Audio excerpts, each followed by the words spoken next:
आज आपण बोलणार आहोत राहुल गांधींच्या बाजूने लागलेल्या सुप्रीम कोर्टाच्या निर्णयाबद्दल। तुम्हाला माहिती आहे राहुल गांधींवर जी बदनामीची केस केली होती भाजपच्या एका कार्यकर्त्याने, ती देशभर गाजली होती। गुजरातमध्ये खालच्या कोर्टापासून हायकोर्टापर्यंत राहुल गांधींना 2 वर्षाची शिक्षा सुनावण्यात आली या क्रिमिनल डिफेमेशन केसमध्ये। त्यामुळे त्यांची खासदारकीसुद्धा गेली, त्यांना अपात्र ठरवण्यात आलं। त्याविरुद्ध राहुल गांधींनी सुप्रीम कोर्टामध्ये अपील केलं होतं। आज सुप्रीम कोर्टाने हे अपील ग्राह्य धरलं आणि राहुल गांधींच्या या शिक्षेला स्थगिती दिलेली आहे। आपल्याला अभिनंदन करायला पाहिजे राहुल गांधी आणि त्यांच्या सल्लागारांचं किंवा त्यांना कायदेविषयक मदत करणाऱ्या सहकाऱ्यांचं। याचं कारण त्यांचे वकील अभिषेक मनु सिंघवी यांनी जो युक्तिवाद केला त्यातला बहुतेक भाग हा सुप्रीम कोर्टाने मान्य केलेला आहे। लक्षात घ्या, ही जी केस होती मुळातच बोगस केस होती। हे एक राजकीय षडयंत्र होतं आणि राहुल गांधींना अडचणीत आणण्यासाठी ते मोदी सरकार आणि भारतीय जनता पक्षातर्फे राबवण्यात आलं होतं। खरं तर खालच्या कोर्टानेच ही केस मोडीत काढायला हवी होती, ही केस रद्दबातल ठरवायला हवी होती। पण गुजरातमधली न्यायव्यवस्था कशी आहे आपल्याला सगळ्यांना माहिती आहे। गुजरातमधले अनेक खटले 2002च्या दंगलीनंतर गुजरात बाहेर नेण्यात आले होते। त्यामुळे गुजरातच्या न्यायव्यवस्थेच्या निपक्षपातीपणाबद्दल नेहमी शंका व्यक्त करण्यात आलेली आहे। त्याप्रमाणेच गुजरातमधल्या 3 कोर्टांनी सुरतच्या कोर्टापासून ते हायकोर्टापर्यंत राहुल गांधींच्या विरुद्ध जो निकाल देण्यात आला होता 2 वर्षाच्या शिक्षेचा, तो शाबूत ठेवला। राहुल गांधींना कोणताही रिलीफ दिला नाही आणि अपेक्षेप्रमाणे सुप्रीम कोर्टात गेल्यावर हा रिलीफ मिळेल असं वाटत होतं। याचं कारण मुळातच ही केस अत्यंत बोगस होती। अदानी प्रकरणी राहुल गांधींनी नरेंद्र मोदींवर प्रखर टीका केली, त्यामुळे ही एक बदनामीची बोगस केस उचकटून काढण्यात आली। आणि सर्वसाधारणपणे बदनामीचे खटले, मला माहिती आहे डिफेमेशन केसेसचा सामना मी पत्रकार म्हणून केलेला आहे। अशा डिफेमेशन केसेस साधारणपणे 10, 15, 20 वर्ष चालतात, पण ही केस अत्यंत वेगाने चालली। सुरतच्या कोर्टाने वेगाने निर्णय दिला, त्यानंतर वरच्या सेशन कोर्टाने अपिलात गेल्यावर निर्णय दिला, त्यानंतर हायकोर्टाने सुद्धा त्वरेने निर्णय दिला आणि त्याही उपर म्हणजे 2 वर्षाची शिक्षा सुनावल्यावर लोकसभेच्या अध्यक्षांनी ओम बिर्ला यांनी राहुल गांधींची खासदारकी रद्द ठरवली। मुळात तोच हेतू होता, मी जो म्हणतोय राजकीय कट होता, तोच हेतू होता राहुल गांधींना धडा शिकवायचा, त्यांची खासदारकी रद्द करायची। आणि अशा प्रकारे 2 वर्षाची शिक्षा झाली तर जो कायदा आहे पीपल्स रिप्रेझेंटेटिव्ह ॲक्ट जो आहे त्यानुसार राहुल गांधींना 8 वर्ष निवडणूक लढवता येणार नाही। म्हणजे राहुल गांधींना निवडणुकीच्या आखाड्यात बाहेर काढण्याचा हा मोदी सरकार आणि भाजपचा डाव होता आणि त्यामध्ये लोकसभेचे अध्यक्षसुद्धा दुर्दैवाने सामील झाले होते असा आरोप जो करण्यात आला त्यामध्ये तथ्य आहे असं आता म्हटलं पाहिजे। सुप्रीम कोर्टामध्ये ही केस आली, सुप्रीम कोर्टामध्ये जुलैच्या शेवटच्या टप्प्यामध्ये ही केस आली, सुप्रीम कोर्टाने नोटिसा काढल्या आणि आज यावर स्टेही मिळाला। Justice BR Gavai, justice PS Narasimhan आणि जस्टिस संजय कुमार यांच्या खंडपीठापुढे ही केस चालली। आज जो एक त्रोटक निकाल या सुप्रीम कोर्टाचा बाहेर आलेला आहे आणि प्रसिद्ध झालेला आहे, सविस्तर निकालपत्र नंतर येईल। अभिषेक मनु सिंघवी असं म्हणाले उद्यापर्यंत हे सविस्तर निकालपत्र आमच्या हाती येईल। परंतु या त्रोटक निकालपत्रामध्ये जे मुद्दे सुप्रीम कोर्टाने मांडलेले आहेत ते ऐकण्यासारखे आहेत। पहिली गोष्ट, सुप्रीम कोर्ट असं म्हणतं की या खटल्यामध्ये, या बदनामीच्या क्रिमिनल डिफेमेशन खटल्यामध्ये, हा फौजदारी स्वरूपाचा गुन्हा आहे बदनामीचा, हा काही गंभीर गुन्हा नाही असं स्वतः सुप्रीम कोर्ट म्हणतं। या खटल्यामध्ये 2 वर्षाची मॅक्झिमम शिक्षा आहे, जास्तीत जास्त शिक्षा अशा खटल्यामध्ये 2 वर्षाची होऊ शकते। तुम्ही एक लक्षात घ्या, ही माहिती महत्त्वाची आहे आणि पूर्वीसुद्धा मी हे सांगितलेलं आहे की आजवर देशामध्ये कुणालाही अशा बदनामीच्या खटल्यामध्ये 2 वर्षाची शिक्षा झालेली नाही। 1 महिना, 2 महिने, 6 महिने अशी शिक्षा झालेली आहे, पण 2 वर्षाची शिक्षा झालेली नाही।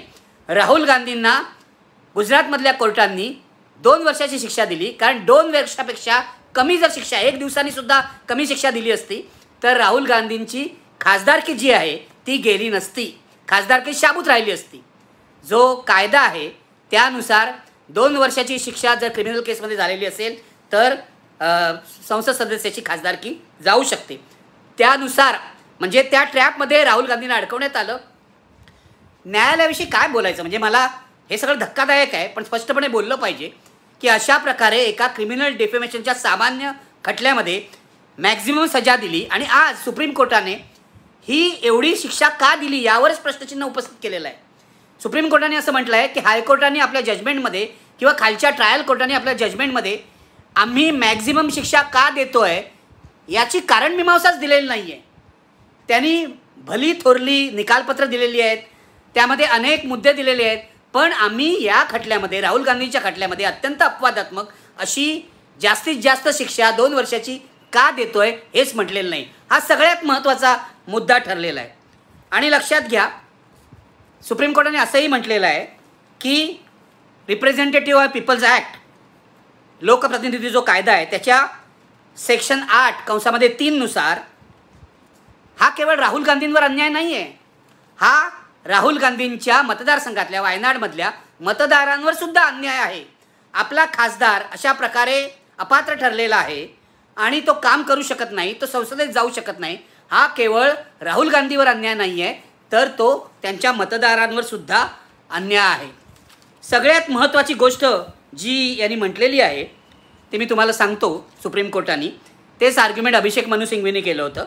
एक तर हा जो खटला आहे पूर्ण, हा जो क्रिमिनल डिफेमेशनचा लॉ आहे ज्याच्या अंतर्गत राहुल गांधींवर केस करण्यात आली, हा ऑफेन्स जो आहे, हा गुन्हा जो आहे तो नॉन कॉग्निजिबल आहे.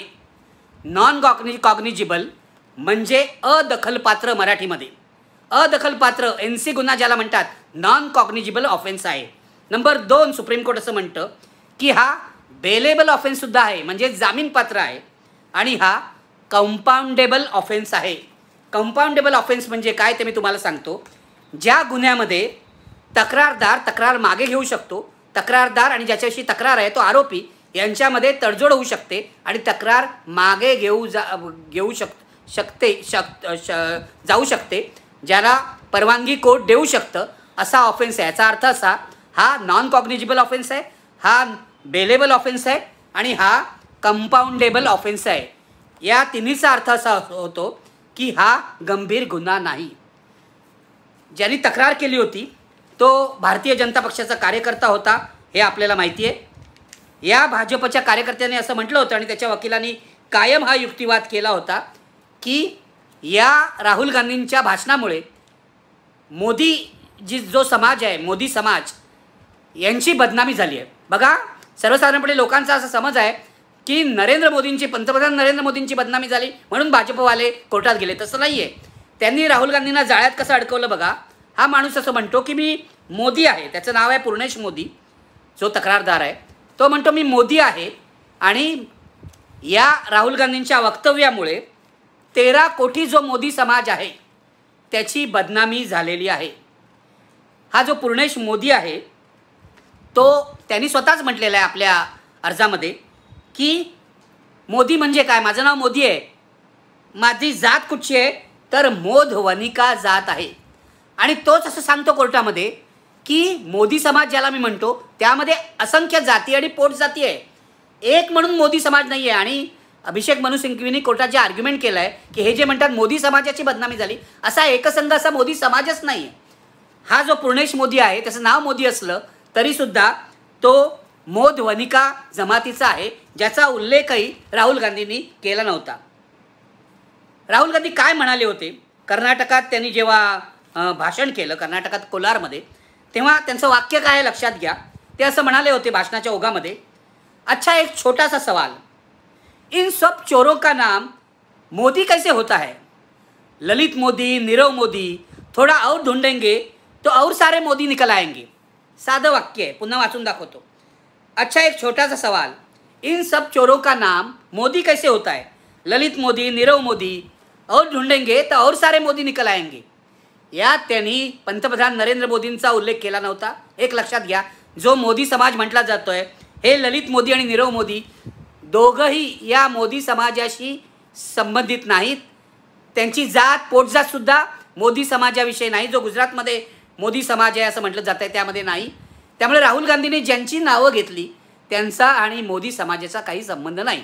एक खोटी केस या पूर्णेश मोदी नावाच्या भाजपच्या कार्यकर्त्यांनी उभी केली. आणि सगळ्यात महत्त्वाची गोष्ट म्हणजे ही आज केस उभी नाही झाली आहे.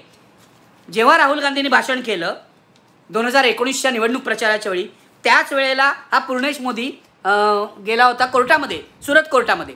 आणि नंतर याने हायकोर्टात अर्ज केला की मला पुरावे शोधायचे असल्यामुळे ही केस जी आहे ती मागे घ्यायला परवानगी द्या. मात्र राहुल गांधींनी भारत जोडो यात्रा केली. त्यानंतर लोकसभेमध्ये त्यांनी तुफान हल्ला चढवला अदानी मोदी संबंधांवर. त्यानंतर ही केस उकरून काढण्यात आली. या पूर्णेश मोदीला पुन्हा बोलवण्यात आलं आणि त्याला सांगण्यात आलं की ही केस तू पुढे चालव. आणि मग पट पट पट निकाल लागले. सुरत कोर्ट, सेशन कोर्टातलं अपील आणि हायकोर्ट याच्यामध्ये पटपट निकाल लागले. भारतातल्या कोणत्याही कोर्टामध्ये इतक्या त्वरेने, इतक्या जलद गतीने कोणताही निकाल लागत नाही. मात्र राहुल गांधींना धडा शिकवायचा असल्यामुळे पटपटपट निकाल लागले. आणि मग लोकसभा अध्यक्षांनी सुद्धा वायू वेगाने त्यांची खासदारकी रद्द केली. हा सगळा राजकीय कटाचा भाग होता हे मी सुरुवातीला सांगितलं, आताही पुन्हा सांगतोय. याचं कारण असं आहे की या पूर्ण खटल्यामध्ये म्हणजे अभिषेक मनु सिंघवी हेच सांगत होते पहिल्यापासून की हा एक सामान्य खटला आहे, याच्यामध्ये काही गंभीर गुन्हा झालेला नाही आहे. आणि हा गुन्हासुद्धा गंभीर नाही आहे. क्रिमिनल डिफेमेशन ऑफेन्स जो आहे तो सुद्धा गंभीर गुन्हा नाही, मी सुरुवातीला सांगितल्याप्रमाणे. पण या लोकांनी असं म्हटलं, महेश जेठमलानी वकील होते सुप्रीम कोर्टामध्ये भाजपच्या या पूर्णेश मोदीच्या वतीने, त्यांनी असं म्हटलं की राहुल गांधी हे हॅबिच्युअल ऑफेंडर आहेत, म्हणजे ते नेहमी असे गुन्हे करतात. आणि त्यांनी राहुल गांधींच्या 14 भाषणांचे दाखले दिले, ज्याच्यामध्ये राहुल गांधीच्या वकिलांनी म्हणजे अभिषेक मनु सिंघवीने असं उत्तर दिलं की राहुल गांधी हॅबिच्युअल ऑफेंडर नाही. फक्त एका डिफेमेशनच्या केसमध्ये सुप्रीम कोर्टामध्ये चौकीदार चोर याच्या केसमध्ये त्यांनी माफी मागितली आहे. त्याच्यामध्ये सुद्धा ते कन्व्हिक्ट झाले नव्हते, त्यांचा गुन्हा सिद्ध झाला नव्हता. बाकीच्या केसमध्ये अजून निकालही लागलेला नाही, केस पुढेच गेलेलं नाही. आणि सगळ्यात महत्त्वाची गोष्ट म्हणजे या 14च्या 14 केस या सर्वसामान्य माणसांनी नाही टाकलेल्या आहेत, या भाजप कार्यकर्त्यांनी राजकीय षडयंत्र म्हणून टाकलेलं आहे. आज या षडयंत्राचा पर्दाफाश झाला. मोदी सरकार, भाजप, लोकसभा अध्यक्षांचं कार्यालय यांची पूर्णपणे नाचक्की झाली, पूर्णपणे. कारण तुम्ही एका सदस्याला असा टार्गेट करता, एक अत्यंत क्षुल्लक केस घालून 2 वर्षाची शिक्षा कशी होईल हे पाहिलं जातं. माझा प्रश्न असा आहे की जेव्हा सुरतच्या कोर्टाने हा निकाल दिला किंवा सेशन कोर्टाने हा निकाल दिला तेव्हा एक बातमी प्रसिद्ध झाली होती की त्या कोर्टाच्या न्यायमूर्तींना, न्यायाधीशांना लगेचच्या लगेच बढती मिळाली, प्रमोशन मिळालं. ही बातमी प्रसिद्ध झाली होती, जिचा कुणीही इन्कार केलेला नाही. म्हणजे जर या निकालानंतर या न्यायाधीशांना प्रमोशन मिळालं असेल तर काहीतरी दाल में कुछ काला आहे असं म्हणायलाच पाहिजे ना. दाल में कुछ काला है. गुजरातमध्ये न्यायालयांची दाल ही काळीच काळी आहे, त्याच्यावर राजकीय दबाव आहे, हे तर स्पष्टच आहे असं म्हणायला पाहिजे. माझा मुद्दा असा आहे की राहुल गांधींच्या शिक्षेला स्टे मिळाला. आता पुढची पायरी ही आहे की आता राहुल गांधींना आपली खासदारकी लवकरात लवकर परत मिळायला पाहिजे. पण ती मिळेल का याविषयी संशय आहे. आजच्या पत्रकार परिषदेमध्ये अधीर रंजन चौधरी जे आहेत लोकसभेतले काँग्रेसचे नेते, त्यांनी आणि अभिषेक मनु सिंघवी या दोघांनी संशय व्यक्त केला. अधीर रंजन असं म्हणाले की मी लोकसभा जे सचिवालय आहे, अध्यक्षांचं जे कार्यालय आहे त्यांच्या संपर्कामध्ये आहे आणि लवकरात लवकर त्यांनी राहुल गांधींची खासदारकी परत द्यावी, त्यांना आपलं कार्ड परत द्यावं, या प्रयत्नात मी आहे. गरज लागली तर मी रात्रंदिवस याचा पाठपुरावा करतो आहे. शंका अशी आहे की लोकसभा अध्यक्षांचं ऑफिस जे आहे ते राजकीय असल्यामुळे, ते पूर्णपणे मोदींच्या सेवेत असल्यामुळे ते काय करेल याचा भरोसा नाही. तुम्हाला आठवत असेल तर लक्षद्वीपचे खासदार आहेत, त्यांचं नाव आहे मोहम्मद फैजल. हे NCPचे खासदार आहेत, राष्ट्रवादी काँग्रेसचे खासदार आहेत. त्यांनासुद्धा आधी एका खालच्या कोर्टाने एका खटल्यामध्ये दोषी ठरवलं, त्यांनासुद्धा 2 वर्षापेक्षा जास्त शिक्षा झाली. नंतर सुप्रीम कोर्टाने त्यांची खासदारकी रद्द झाली, अपात्र ठरवलं त्यांना. त्याच्यानंतर ते सुप्रीम कोर्टात दिले. सुप्रीम कोर्टाने त्यांच्या शिक्षेला स्थगिती दिली, तरीसुद्धा लोकसभा अध्यक्षांनी त्यांचं कार्ड ताबडतोबीने परत दिलं नव्हतं. शेवटी त्यांना पुन्हा सुप्रीम कोर्टात जावं लागलं आणि सुप्रीम कोर्टात ज्या दिवशी त्यांनी अर्ज केला त्याच दिवशी लोकसभा ऑफिसकडून त्यांना आपलं खासदारकीचं कार्ड परत मिळालं. म्हणजे बघा काय चालतं या देशामध्ये, कसे नियम मोडले जातात, वाकवले जातात, कसं राजकीय कारस्थान केलं जातं. मोहम्मद फैजल यांच्या बाबतीत जे झालं तेच राहुल गांधींच्या बाबतीत होऊ शकतं अशी शंका आहे. पण मला भाजपवाल्यांना एवढंच सांगायचं आहे की आधी झाला आहे तेवढा मूर्खपणा खूप झाला, तुमचं कारस्थान आता उघड झालेलं आहे. आता आणखीन मूर्खपणा करून राहुल गांधींना अधिक सहानुभूती मिळवण्याच्या प्रयत्नामध्ये भर घालू नका.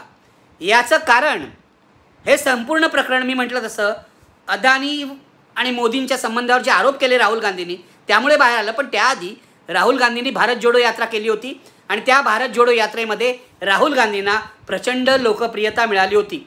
राहुल गांधींची प्रतिमा त्यामुळे उजळली, सुधारली, लोकांमध्ये ते अधिक पॉप्युलर झाले, हे लक्षात घ्या. म्हणजे आधी भारत जोडो यात्रा आणि मग राहुल गांधींनी मोदी अदानी संबंधावर चढवलेला हल्ला धडा शिकवण्यासाठीच हे करत असल्यामुळे ताबडतोबीने त्यांना खासदारकी परत मिळेल की नाही हे सांगता येत नाही.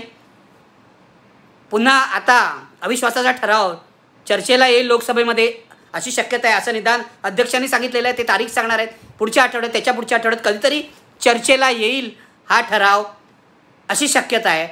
आणि त्यावेळेला राहुल गांधी जर लोकसभेत असतील तर विरोधकांच्या वतीने मोठं आक्रमण होऊ शकतं हे भाजपला माहिती आहे. म्हणून कदाचित राहुल गांधींना आपलं कार्ड परत देण्यामध्ये टाळाटाळ होईल अशी शक्यता आहे, हे लक्षात घ्या.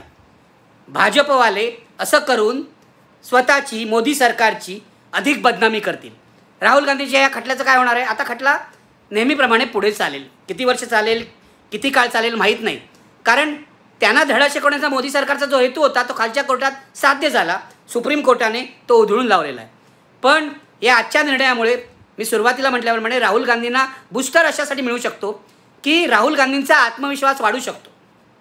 खालच्या दोन्ही कोर्टामध्ये राहुल गांधींना असं सांगण्यात आलं की तुम्ही माफी मागा, पण राहुल गांधींनी आपला मुद्दा बरोबर असल्याने माफी मागायला नकार दिला आणि त्यांची भूमिका योग्य होती हे सुप्रीम कोर्टात सिद्ध झालं. सुप्रीम कोर्टात त्यांनी जे शपथपत्र दिलं होतं, ॲफिडेव्हिट दिलं होतं, त्यामध्येही आपण माफी का मागत नाही याचं त्यांनी सविस्तर विश्लेषण केलं होतं, सविस्तर विवरण केलं होतं. त्यामुळे राहुल गांधींनी अजिबात माफी मागितली नाही. त्यांनी माफी मागितली असती तर भाजपवाल्यांनी तोच प्रचार देशभर केला असता आणि 2024च्या निवडणुकीच्या आधी हा कसा पळपुटा नेता आहे हे सांगितलं असतं. पण राहुल गांधी खंबीरपणे उभे राहिले. गुजरातच्या कोर्टाने कायद्याविरोधात निर्णय दिला, अक्षरशः कायदा धाब्यावर बसून निर्णय दिला. राजकारण जे खेळलं जात होतं मोदी आणि भाजपच्या वतीने त्यामध्ये गुजरातचे न्यायाधीश सामील झाले आणि आज सुप्रीम कोर्टाने या सगळ्यांना चपराक लगावलेली आहे, लक्षात घ्या. लोकशाहीप्रेमी नागरिकांना आनंद वाटावा असा निर्णय. आज तुम्ही पत्रकार परिषदेमध्ये राहुल गांधींकडे बघितलं असतं, ते फारसं बोलले नाहीत. ते फक्त म्हणाले की माझा मार्ग कुठला आहे हे मला माहिती आहे, मला कुठे जायचं आहे हे मला माहिती आहे, मला ज्यांनी मदत केली त्यांचे मी आभार मानतो. या पलीकडे त्यांनी काही बोललं नाही. इतर सगळं बोलणं हे अभिषेक मनु सिंघवी आणि अधीर रंजन चौधरी यांनी केलं. पण राहुल गांधींचा चेहरा शांत दिसत होता, त्यांची देहबोली अत्यंत रिलॅक्स्ड होती आणि ते कॉन्फिडंट दिसत होते. हा माणूस दिवसेंदिवस अधिकाधिक मॅच्युअर दिसतोय, प्रगल्भ दिसतोय, लक्षात घ्या. आज सुप्रीम कोर्टाच्या निर्णयाने राहुल गांधी नावाच्या विरोधी पक्षाच्या तरुण नेत्याचा आत्मविश्वास कित्येक पटीने वाढणार आहे, कित्येक पटीने वाढणार आहे. आणि मला असं वाटतं यापुढे भाजप विरोधीची त्यांची लढाई, त्या लढाईमध्ये ते पहिल्यापासून कणखर आहेत. राष्ट्रसंघावर इतकी कडक टीका करणारा दुसरा कोणीही राजकीय नेता पहिल्या फळीमध्ये नाही आहे, हे लक्षात घ्या. त्यामुळे ही जी लढाई आहे ती पुढेही चालेल आणि त्यांनी हे स्पष्ट केलेलं आहे, मला कुठे जायचं आहे हे मला माहिती आहे, मला काय करायचं आहे मला माहिती आहे. त्यामुळे आजच्या या निर्णयाचा राहुल गांधींना, काँग्रेसला आणि इंडिया आघाडीतल्या सर्व विरोधी पक्षांना फायदा होणार आहे आणि भाजपचं नाक कापलं गेलं आहे, नाचक्की झाली आहे. तर मित्रांनो, जर तुम्हाला आमचा व्हिडिओ आवडला असेल तर आमचं चॅनल सबस्क्राईब करा, लाईक करा, शेअर करा आणि बाजूला असलेला बेल आयकॉनवरती प्रेस करा, जेणेकरून तुम्हाला आमच्या चॅनल्सच्या सगळ्या अपडेट्स प्राप्त होतील.